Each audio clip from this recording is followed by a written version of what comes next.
यानंतर एक महत्त्वाची बातमी, घटस्फोटासाठी दावा केलेल्या पालकांच्या मुलांसाठी मुंबई फॅमिली कोर्टाने एक चांगलं पाऊल उचललंय। जेव्हा पती किंवा पत्नी घटस्फोटासाठी कोर्टात जातात त्यावेळेला मुलांचा ताबा एकतर आईकडे असतो किंवा वडिलांकडे असतो।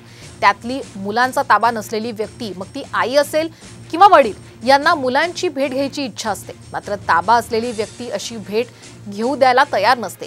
तिच्या मनात भीती, असुरक्षितता, राग असू शकतो। ही भेट व्हावी आणि मुलांच्या दृष्टीने ही भेट चांगली व्हावी यासाठीच मुंबई फॅमिली कोर्टाने पुढाकार घेतलाय।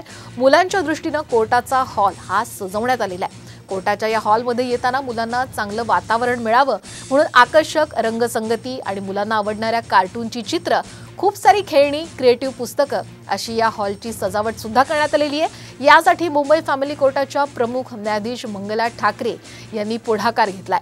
तर मुंबई जिल्हा कायदा सेवा प्राधिकरण आणि अधिकारी कर्मचाऱ्यांनी यासाठी मेहनत घेतली आहे। तर आमचा प्रयत्न असतो की ही भेट कोर्टात होऊच नये, त्यांच्या घरी व्हावी।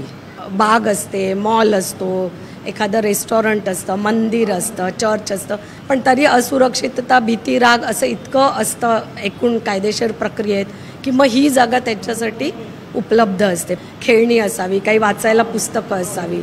त्यांच्यासाठी आम्ही चटया पण घेतल्यात, त्या जरा रंगीत घेतल्यात की त्या मुलांना इथे येताना निदान बरं वाटेल असं। ह्या ज्या भेटी आहेत ते आदेश कोर्टाचा असतो, त्याच्यामध्ये वेळ निश्चित केलेली असते किंवा काउन्सिलरकडे ज्यावेळी सहमतीने भेटी होतात त्यावेळेला काउन्सिलर दोन्ही पार्टीशी बोलून ती वेळ नक्की करतात।